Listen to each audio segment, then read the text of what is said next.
So the question we have right now is, did the Browns get enough of Myles Garrett in that blockbuster deal? And yeah, we'll talk about things from the Browns perspective later on. Lee, the mic is yours. Yeah. I think last year they would have gotten even more. I think that last year, if they had traded Myles Garrett, they'd have got 2 ones for him if they'd have done it last year. But I do think they got enough. They got 3 picks, a first, second, and a third. In 3 consecutive years, a pick. But also getting Mr. Verse is key, because Leo, if you look at when Verse came into the league, since he's been in the league, I think it's 3 years, and Myles Garrett, the total number of sacks, Myles Garrett has 3 more sacks than he does during the same time frame. Okay, Verse is a star in the league, and by them getting him, right, an all-pro caliber pass rusher, I think that tipped the scale as to say they did get enough, because you can pencil in Verse. He might not be Myles Garrett, the finished product right now, but he's certainly an all-pro caliber player. So it's important that even over a draft pick, you get a player like that and you can pencil them in to that defensive slot that Myles Garrett had. That was huge for the Browns. So I like what the Browns did. Look, Garrett's an all-time player, and I love him, but they weren't winning, Leah. They weren't winning. So if you're not winning, at least get some capital to continue to build out a roster, of which the Browns have a lot of young talent on that roster. It's now just finding out if Shador really is your quarterback. You know what I'm saying? And so I love what they got in return. Last year they got a little bit more, but I love what they got because Verse tips it over the top for me. And the Rams on paper look like Super Bowl champions. I mean, look, and salute to Hawks ATL 678. First of all, for giving my Knicks love, number one, and for dropping the comments. But I mean, it's tough. It's tough. Listen, it's always going to be hard to get equal value for a player like Myles Garrett. It's almost impossible because of how good of a player he is. He's the best defensive player in football, period. And I do think right now was the best time to trade a guy like Myles Garrett if you're the Browns, because you're in no man's land. You're not competing. He obviously led the league in sacks. He broke the record with, what was it, 18.5 sacks or something like that. Mm-hmm. This is the time you trade him. Not last year, right now. Perfect timing. You trade him and you get as much as you can. Could they have gotten more? Nah, it's subjective. The Rams are desperate. They made back-to-back NFC championship games and lost. And you can, go as far as you can as far as taking advantage of that desperation. But I thought overall it was a good package for them. I think, I understand, like the Hawks ATL said, that, yeah, sure, you may want to get more than one first-round pick, but Jared Verse, to me, is a first-round pick. It's a first-rounder, absolutely. To me, so I'm looking at that as 2 first-rounders. That's how I'm looking at that. And then you get another pick as well. Yeah, I think they did fair enough with the compensation. And look, I would say this about the previous trades, right? You look at Jalen Ramsey, 2019, I believe it was 2 firsts that he was traded for. Micah Parsons, again, that was 2 firsts as well, and Kenny Clark. But if you look at that Michael Parsons trade when he went for 2 firsts and Kenny Clark, Jared Verse is a better player. You know what I'm saying? So again, I'm looking at Jared Verse as a first rounder. He already made 2 Pro Bowls. He's younger than Myles Garrett. He can stop the run game as well. You see, Garrett is always going to go for the kill shot. He's always going to go to attack the quarterback and sack the quarterback. Jared Verse will give you a little bit more flexibility as far as being able to stop the running game. And look, the Browns, they know what they need to do. They know that they need to find who that quarterback is, whether it's somebody already on the roster or not. They have to build around that quarterback, whether they got to go and find a quarterback. They know what they need to do. And the Rams, once again, they are using that F the picks mentality. And I just don't believe that you can get a package better than them, because the Rams have proved that they're willing to go above and beyond to go all in. So if the Rams made the trade, it's the best package. Yeah. Based off of their history. Yeah. Based off of that F the picks mentality. There's no package that would have been better than the Rams package. Back-to-back NFC Championship losses. They know they need it. They know Seattle's a step above. They know they've been lurking around when it came to championship contention. They know their quarterback has 2 more years. You cannot have gotten a better package than the Rams. Yeah, it's win now. Win now. The Rams don't care about them picks. They don't care. They look. The one thing you have to give the Rams credit for, Leo, is they've drafted very, very well towards the back end of the draft. 3rd, 4th, 5th, 6th, 7th players. They have players on their roster that they were drafted in the 3rd round and beyond, and free agents that are playing significant roles. So you have to tip their hat to their scouting department, their player personnel, the development of their players. So they've done well. So they don't value those picks as much as other people. So by them being willing to do that, yeah. And then from the Brown side, look, man, the Browns have 2 first-round picks again next year, Leo, and they got Verse. So shit, that's gold. And you got now two twos next year, the following year, 2, 3. Man, they can get quality football players and continue to build out a young roster that's very, very talented. And that's the thing. So people want to see 2 firsts on paper. Verse is a first. Literally 12.5 sacks last year. So they got a lot, and it was a tremendous haul for them. Browns are on their way. They just really have to quit fooling around with Deshaun Watson and let Shedeur Sanders be the quarterback. I agree. I mean, look, I was a Deshaun Watson fan, but my guy's too busy getting massages, bro. I mean, it is what it is. He sold his soul to the massage, and it is what it is, man. And obviously, nothing wrong with a good massage, Leo. Nothing wrong with a good massage. Okay? I mean, nothing's wrong with it, but you gotta, stop trying to play with the coochie snacks. You just gotta listen, man. You did do a job, bro. You're getting paid $250 million guaranteed. That was a contract, I believe, $43 million a year. This season he's gonna make. Gotta play football, man. So yeah, I think they should move on from him, but obviously they're not because he's making all that money. He will start week 1, barring any injury. I think a lot of reports that have come out of Cleveland now, and Shedeur is making a huge push to get that job. But I agree with you, Leo. They're still going to start Deshaun Watson because it's easier to go from Deshaun Watson to Shedeur Sanders. And it's much harder to go Shedeur Sanders to Deshaun Watson because you tie yourself into having to sign him possibly next year. So you want to start Deshaun Watson. If he comes out and plays well, hell, that's a great thing. If he doesn't, you can pull the quick hook and go to Shedeur. So that's what they're going to do, regardless of how it looks in training camp. But look, I think both of it's a good trade for both teams. I agree. Because the Rams defense had to do something to be on par with Seattle, and now they have, at least on paper. And I got other opinions about the Rams as far as overall, but on paper. Yeah, let's talk about that. Are the Rams the Super Bowl favorite with the latest move? Leader, Mike is yours. On paper, they are. On paper, they are. They got the reigning defensive player of the year, and they got the reigning league MVP. So on paper, they went out and got a cornerback, McDuffie. They filled some holes. But let me say this, Leo.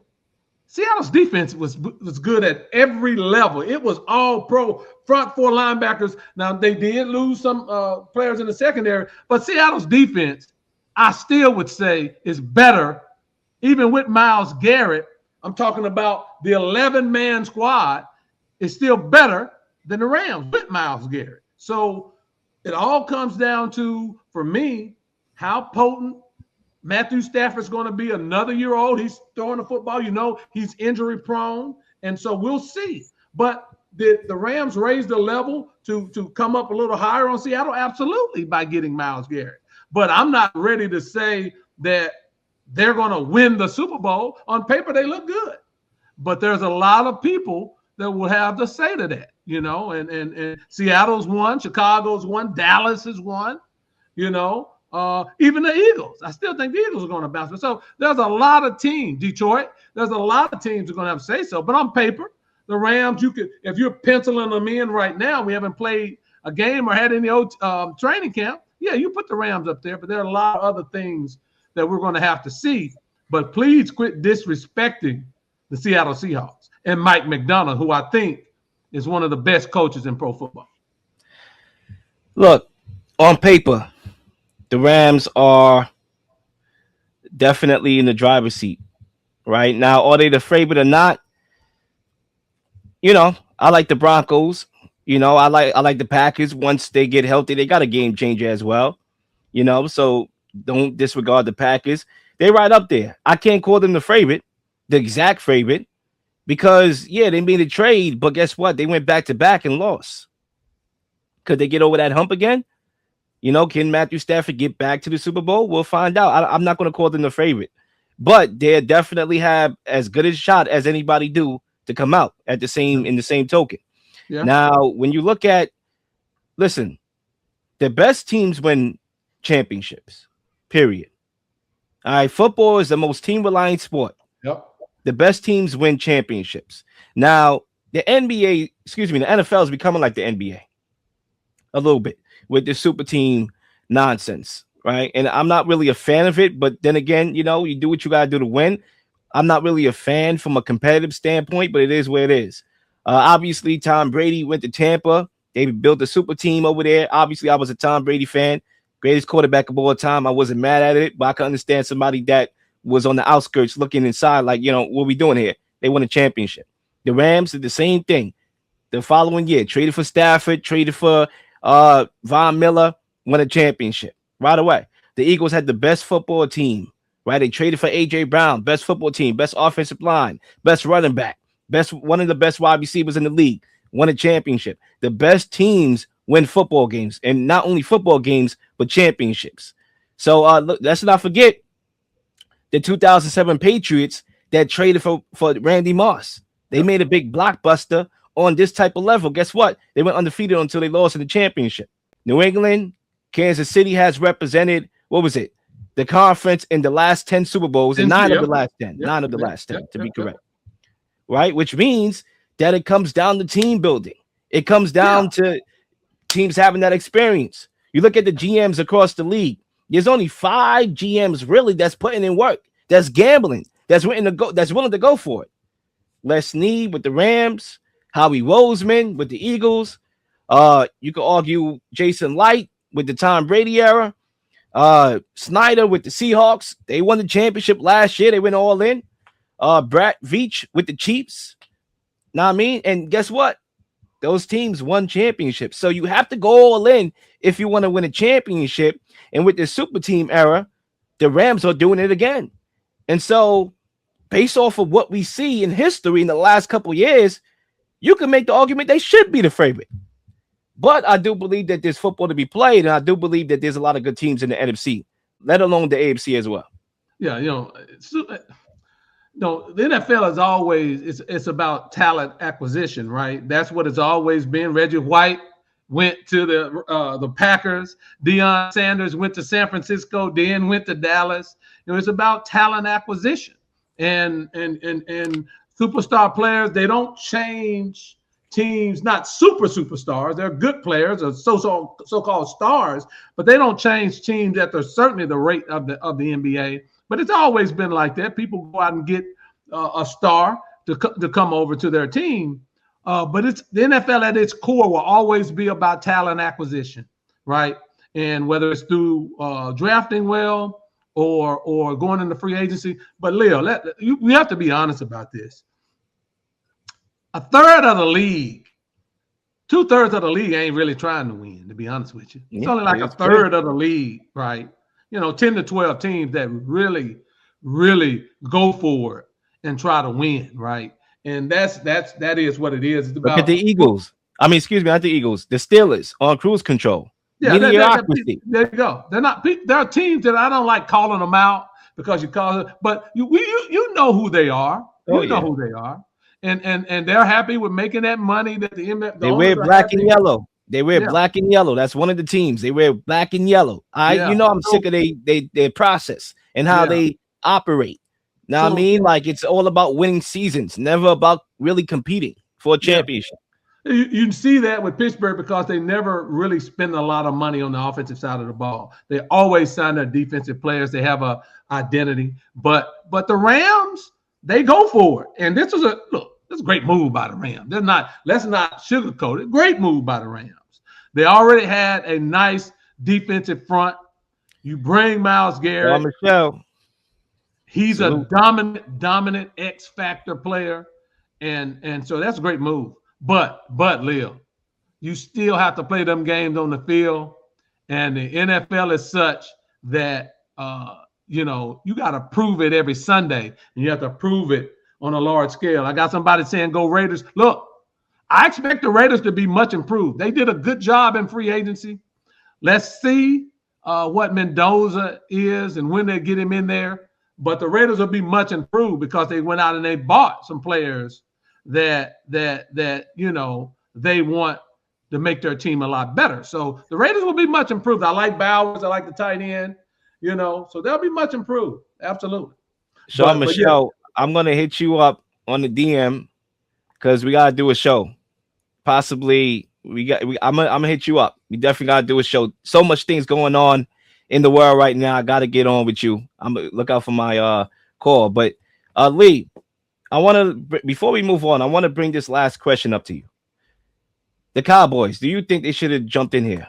Like, are you upset as a Cowboys fan? Disappointed. I was disappointed. I was very, very disappointed because what they got for Myles Garrett, Dallas could have gave that up. And Myles Garrett is 29, I think 29 or 30 years old. He has 5-6 more years left in him. And so I was very disappointed that the Cowboys didn't. But in saying that, I like a lot what the Cowboys did this offseason and the players that they bought in. It's just Myles Garrett is a generational player. Dallas should have been in that. And I was surprised. And maybe they did make a call, but maybe the price was too steep. And but I was surprised that Dallas and Jerry Jones didn't get in that bidding because Myles Garrett is a Texas boy. So yeah, it kind of shocked me. I mean, there's no price too deep and steep for a guy like Myles Garrett, if you ask me. I agree. But anyway, we are going to move on to the final topic of today's show. And speaking of trades, the Eagles traded A.J. Brown, and it went under the radar because we expected it. We knew it was coming. You didn't have to be Nostradamus or Lil Shadamus to know that was going to be a thing. We all was expecting it to happen on June 1, and guess what? It happened on June 1. Now, Lee, the question that I have for you is, did the Eagles trade away the division along with A.J. Brown? Oh, I think they did. I think they did. I think identity-wise, and I do think Devontae Smith is a great receiver, and I think he could step into the number one role. But then, what does the rest of the receiving group look like? You could say Hollywood Brown. Hollywood Brown hadn't done anything in the NFL since his first year with the Baltimore. He ain't done anything. He gets hurt all the time. Wicks is take him or leave him. Not a great addition. Mekhi Lemon, what do you expect? Kind of ran a little slower than I thought. So yeah, I think they don't have two dominant X factors on the outside anymore, Leo. That's going to be a problem. That's going to put more pressure on Jalen Hurts. And we'll see what happens because Philly fans have already turned on Jalen Hurts. You know that, right? They're just waiting for him to play poorly enough so they can boo him out of Philly. They've already done it, right? He has held them off already, right? Because his play last year didn't play so well. This is a career-defining year for Jalen Hurts. Whether he believes it or not, or anybody believe it, it is. That didn't, and I said it on your show a couple of weeks, it didn't help him for them to trade A.J. Brown, Leo. That didn't help. And so I think Dallas is in prime position to take over NFC East. I love it. Washington will be better because Daniels is coming back. I think they did some good improvements on their defense. The Giants will be better. You know, what Jackson Dart's going to do in his sophomore season, we'll see. But the Eagles, yeah, I think the Eagles took a step back down. I really do. Look, firstly, before I answer the question, the Patriots got fleeced. The Eagles got prime years of A.J. Brown. Over 5,000 yards in his tenure with the Eagles. They won a Super Bowl with A.J. Brown. And his production has dipped the last 2 years. And yet they were able to stack up wide receiver depth and trade A.J. Brown and get a first. I understand the first is in 2028. Guess what? Football will still be played unless Leel, AI take over and take over the football as well. Did A.J. Brown play dip, or was it because he didn't have a big-time quarterback throwing him the football down? I mean, we could find that. We could find that out. We're going to find that out. We're going to find that out. But the reality is, if you look at the paper, his production dipped. And sure, forget paper, eye test. He was dropping balls last year. That 1,000-yard season every year he was there. Yeah, but he had a lot of drops last year. That was uncharacteristic. Years old, though, maybe his head wasn't in the game, but he dropped balls. He wanted the ball. That's what he said. I want the ball. He got the ball. He had a lot of drops last year. He gives the Patriots a stud receiver on that. I get it. I'm just talking about from a value perspective. From the Eagles getting what they got for him. A first-round pick for a wide receiver that's getting older. Right? Now, I do like the move from the Patriots as well. But you look at the Eagles, you look at this wide receiver market, obviously A.J. Brown is probably going to win another contract. You got Christian Watson out here making $110 million. You got Drake London out here making $141 million. The Eagles get to reset the wide receiver market. They got Mekhi Lemon, who knows how good he is, but they got the rookie years of him. So they got good value, and they traded away a player. It's like I hate to use this analogy, but it's like you getting a girl that looks like Rihanna, and you use all her prime years and set her off to somebody else. Know what I mean? It's like using a car and you driving the new car and you got 100 grand miles on the car, and then you get the car off and you get that joint for cheaper. Look, that's a good deal. It's a good deal. They got a first-round draft pick, but remember who represented the AFC in the Super Bowl last year? The Patriots. All right, then. What, so you're talking about. I'm not saying the Patriots don't got value. I'm not saying that A.J. Brown is not going to impact the Patriots. Of course he is. But I'm just saying that the Eagles want to trade as far as value, because there was no other team that was entering that. It was always listen, we knew this trade was going to happen 3-4 months ago. Right. And the Eagles yet still was able to get proper value for him. Well, I mean, Leo, we just talked about the Rams and them not caring about giving up first-round draft picks, and obviously the Patriots didn't either. They gave it up not in the next year's draft, but the following draft. So they're building for the now. And look, Eagles getting a first-round draft pick for A.J. Brown. I think that's that's good value for the Eagles. But Leo, for what the Patriots needed, they got exactly what they needed for Drake May. So as far as value for the team right now, and with a young quarterback who needs a number one alpha dog receiver, shit, I would have done it as well. The point is going over your head, buddy. No, it's not. I agree with you. You know what I mean? But the Eagles won the trade. I agree with you, though. And I'm going to talk about it from the past perspective. They needed to make the move. We all knew that. We all know they needed to make this move. And the Eagles capitalized off the desperation. That doesn't mean that they're not going to get a good player, because they are. I mean, you think about it from the past perspective, Howie Roseman spent the whole entire offseason preparing for life without A.J. Brown. That's how impactful A.J. Brown is. I agree. The whole offseason was, how do we prepare for life outside A.J. Brown? Okay, how about we trade for the Devontae Wicks, or however you pronounce his first name, but I know Wicks, right? John Wick. All right, Devontae Wicks. Okay, Davion Wicks, whatever. All right, okay. Elijah Moore, we'll sign him. Oh, okay. Marquise Brown, we'll sign him. Oh, okay, how about we draft wide receiver Mekhi Lemon? Mm-hmm. All those players to prepare and overcome the loss of A.J. Brown. That's a lot of players. A.J. Brown transformed the team. You got a rookie and two players that are not starting caliber players at this point, though. Hollywood Brown has done nothing, and Wentz is average. So I don't know how you improved your receiver room by trading AJ Brown, though. They didn't improve their receiver room. That's the ultimate thing we have to decide here, because you have to decide on your quarterback, Leel. You have to decide on your quarterback. But the thing is, the Eagles know that they was not going to have a better receiving core without AJ Brown to begin with. When you trade a guy like AJ Brown, you're not going to get better. The question is, will you get the proper compensation for AJ Brown? And they did, because the reality is, we knew this was going to happen. You're not bringing back AJ Brown with all that noise. When you have cancer, you get rid of the cancer. Point blank, period. Whether you're talking about the human anatomy or whether you're talking about the locker room, you got to get rid of the cancer. I don't hurt my team at the expense of anything. When Dallas had T.O. in his prime, and Jerry Jones cut T.O. to appease Tony Romo, right?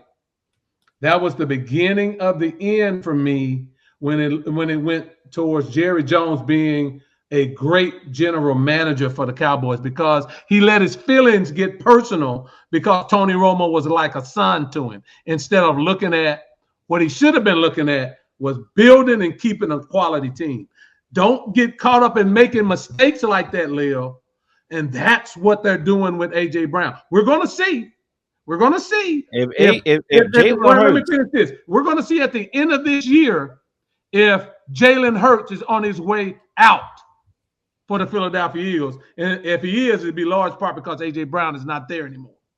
Well, guess what? Jalen Hurts has a golden opportunity to prove that he can silence the doubters, because I'm one of those critics. I don't believe he's an elite quarterback, but we'll find out with this trade. Now, to answer the question, because I didn't answer it yet, I do believe the Eagles traded away the division. All that to say they did, because again, I'm not saying they lost or won because they traded AJ Brown. I'm saying they won because they got the proper compensation for the inevitable trading of AJ Brown. They had time to prepare, and they used the whole offseason to prepare for life without AJ Brown. So they added depth. No matter how we think about those wide receivers, they added depth to prepare for life without AJ, and they got compensation for AJ, but that doesn't mean it makes them better. I agree. They did trade away the division. I do believe. Now, I'm not saying they can't win it, and if they won it, I won't be surprised. But I think the Cowboys and the Giants has as equal as a shot than the Eagles do, which means they took a step back. They took a step back. They did. Now, the question is, the $1 million question is, how much step forward did the Giants take, though? That's the $1 million question. Because, yeah, they could take a step back, but how much forward did the Giants take a step? Because, obviously, they hired John Harbaugh. They added some wide receiver depth of their own. They spent money on defense in the draft. I like their draft picks. How much of a leap did they take?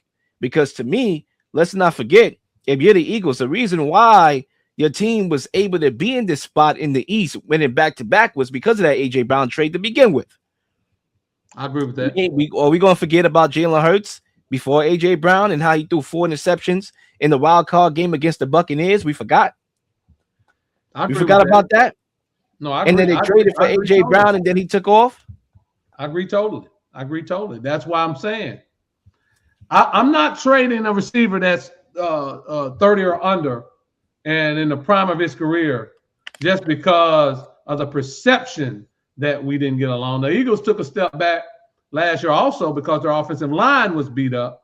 That's why Saquon didn't get the yardage that he did. There's a lot of things that go into why a team, especially an offense, doesn't gel the way they did the previous year. So I think too much was put on about this A.J. Brown, Jalen Hurts, and all that. I think that was a lot of foolishness. The man is talented. He needs to still be on the Eagles. I'm glad he's gone, though. My last point, and this is my last point, Lee, if you want to bring us home, you can. When you have elite wide receivers or an elite wide receiver, period, your running game automatically becomes better because you can't stack the box. Think about this. The Cowboys did the opposite of what the Eagles did.